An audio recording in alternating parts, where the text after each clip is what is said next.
अहंकार यह एक ऐसा शब्द है जिसे कोई भी व्यक्ति अपने लिए नहीं सुनना चाहता, किंतु यह भी सत्य है कि अहंकार का कुछ न कुछ अंश प्रत्येक व्यक्ति के मस्तिष्क में उपस्थित होता है।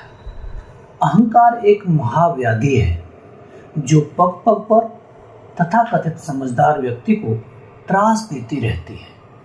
इस महाव्याधि का स्वरूप इतना मायावी है कि सामान्यतया व्यक्ति को एहसास ही नहीं हो पाता कि वह अहंकार की माया के पास में जकड़ा हुआ है, और इसकी किश्ती में सवार होकर व्यक्ति जीवन की मझधार में इतराता फिरता है और अपने से नीचे के व्यक्तियों का उपहास व्यंग्य उड़ाने से लेकर उन्हें हेय दृष्टि से देखने की धृष्टता कर रहा होता है। इस बात से वे बेखबर कि कब उसकी अपनी नाव मझधार में पलट जाएगी। अहंकार की मदहोशी में उसे इसकी भी सुध नहीं रहती, क्योंकि अहंकार व्यक्ति की विवेक, बुद्धि, मानसिक क्षमता का हरण कर लेता है।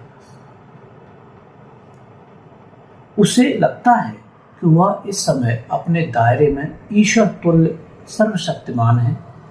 इसके इशारे पर उसकी दुनिया की चीजें घटित हो रही हैं, लेकिन अहंकार के मद में चूर व्यक्ति को अपने पैर के नीचे की जमीन का बोध नहीं रहता और उसकी वाणी व्यवहार में दर्प, दंभ और अहंकार तरह तरह से नाना रूपों में फूटते रहते हैं और कर्मों का स्वचालित विधान संचित कर्मफल के रूप में अब इसकी भावी नियति को तय कर रहा होता। तब तक तो ये कर्म प्रारब्ध का रूप लेकर परिपक्व हो जाते हैं और काफी देर हो चुकी होती है। अतः अहंकार रूपी महाव्याधि से समय रहते सावधान रहने की आवश्यकता है।